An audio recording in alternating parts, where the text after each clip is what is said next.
also be provided in each school along with the library books programs. Parent teacher association students are conducting community outreach programs. గత 4 ఏళ్ళుగా ఇస్తూ ఉన్నాను. అంటే ఇంట్లో ఎవరు కూడా ప్లాస్టిక్ వాడకుండా teaching basic concepts, conduct regular assessments and feedback for assess the competency levels and the standards of the students. Trends development in the society, mentorship programs, construction, additional classrooms and toilets, the basic needs such as classrooms, drinking water. చాలా మంది ముందుకు వస్తున్నారు, invest చేయాలి ఆంధ్రప్రదేశ్లో. Main ఏంటంటే ఈయన visionary. ఇప్పుడు same thing, ఇప్పుడు రామాయపట్నం కోర్టు కాడ బీపీసీఎల్ దాదాపు 50-60 వేల కోట్లతో బీపీసీఎల్ ముందుకు వచ్చింది. ఏంటంటే వాళ్ళ నమ్మకం, చంద్రబాబు నాయుడు గారు ఇన్సెంటివ్ ఇస్తాడు, మనము ఆంధ్రప్రదేశ్లో చేయగలిగితే, ఇన్వెస్ట్ చేయగలిగితే ఫ్యూచర్ ఉంది, ఇబ్బంది పడకూడదు. దీనివల్ల మనకి యువతకి ఎంప్లాయ్మెంట్, ఈరోజు ఎంప్లాయ్మెంట్ అనేది ఒక పెద్ద సబ్జెక్ట్. ఎంప్లాయ్మెంట్ అనేది లేక చాలా మంది ఇబ్బంది పడుతున్నారు. ఇటువంటి ఇండస్ట్రీస్ కానీ మనం తెచ్చుకోగలిగితే మన జిల్లానే కాదు, నేను జిల్లా గురించే చెప్తున్నాను, బట్ రాష్ట్రం అంతా కూడా ఇండస్ట్రీస్ చేయగలిగితే, యువతకి మనము కానీ ఉపాధి కలగగలిగితే 100% అదే ఒక విజనరీగా స్టేట్ ముందుకు పోతుంది. రెవెన్యూ జనరేషన్ కానీ, రెవెన్యూ జనరేషన్ పెరగాలి. రెవెన్యూ జనరేషన్ పెరిగితేనే ఈరోజు అభివృద్ధి కానీ సంక్షేమం కానీ. ఈ రెండు ఉండాలంటే రెవెన్యూ జనరేషన్ అంటే ఇండస్ట్రీస్ కావాలా, యువతకి మనం ఉద్యోగాలు వస్తే కూడా మనం చూపించాలా. ఇటువంటి మనకి ఈ డిస్ట్రిక్ట్ లెవెల్లో స్వర్ణాంధ్ర ఈరోజు పెట్టిన మీటింగు ఇంకా కూడా నన్ను అడిగితే ఎందుకనో మన జిల్లాలో ముందు ఆలోచనతో ఇటువంటి ప్రోగ్రామ్స్ కి ఖచ్చితంగా అటెండ్ కావాలి.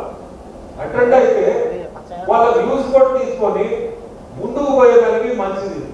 కలెక్టర్ గారు ఉన్నారు, మీ ఎక్స్ప్రెషన్స్ కొన్ని తెలిస్తే, ఆయన క్యాప్టెన్, ఈ జిల్లా క్యాప్టెన్ ఆయన.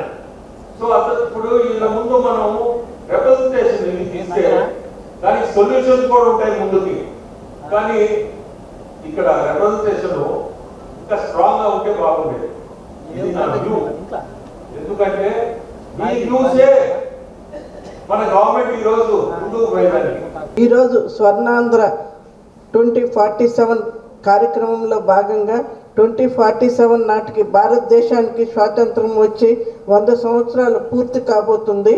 ఆ తరుణంలో దేశంలో సమగ్రాభివృద్ధి సాధించడంలో భాగంగా మన దేశాన్ని ప్రపంచంలో 3వ అగ్రగామిగా ఆర్థిక శక్తులతో మన దేశాన్ని ఒకటిగా నిలపాలనే లక్ష్యంగా కొన్ని కీలక అంశాలను ప్రధానంగా పెట్టుకొని వాటిల్లో 100% అభివృద్ధి సాధించి 2047 నాటికి మనం ఎంచుకున్న లక్ష్యాలను ఈ వర్క్షాప్ నందు చర్చించి ప్రణాళికను తయారు చేయటకు దోహదపడుతుందని భావిస్తూ, ప్రతి ఒక్కరిని సపోర్ట్ చేసేదానికి సిస్టమ్స్ ఉన్నాయి. కానీ ఎగ్జిక్యూషన్ అయిన తర్వాత మనం అందరం కూడా, ఇక్కడ చాలామంది అధికారులు ఉన్నారు, వారందరూ కూడా నా మనవి ఏంటంటే ఒకసారి మనం రివ్యూ చేసుకోవాలి.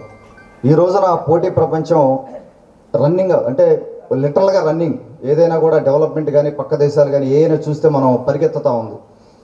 ప్రతి సంవత్సరం కూడా మనం అనుకున్న ప్రోగ్రామ్ సరిగా వెళ్తుందా లేదా, దాంట్లో కరెక్షన్స్ ఏం చేసుకోవాలి, ఎలా ముందుకెళ్ళాలి.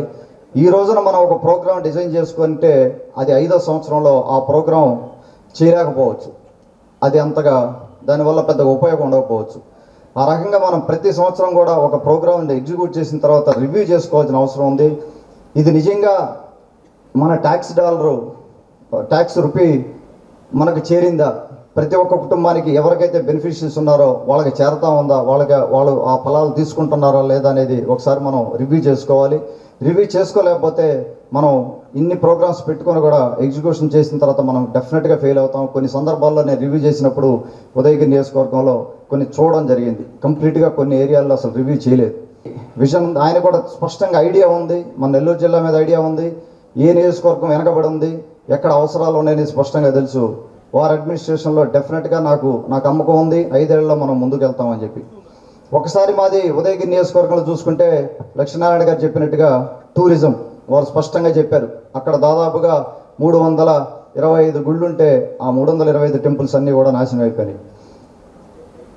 గత కొన్నేళ్లుగా అంటే 40 ఏళ్ళుగా స్వాతంత్రం వచ్చిన తర్వాత అవ్వచ్చు, ఇంతకుముందు అవ్వచ్చు, అక్కడ చాలా అవకాశం ఉంది. వాటిని కొన్ని పరిరక్షించి కొన్నన్నా మనం సేవ్ చేసుకొని అక్కడ టూరిజం డెవలప్ చేసుకునే దానికి అవకాశం ఉంది. ఎన్నో సంవత్సరాలుగా గత 40 ఏళ్ళుగా కూడా మనం టూరిజం అని మాట్లాడుకుంటున్నాం, కానీ ఉదయగిరిలో పని ముందుకెళ్ళలేదు.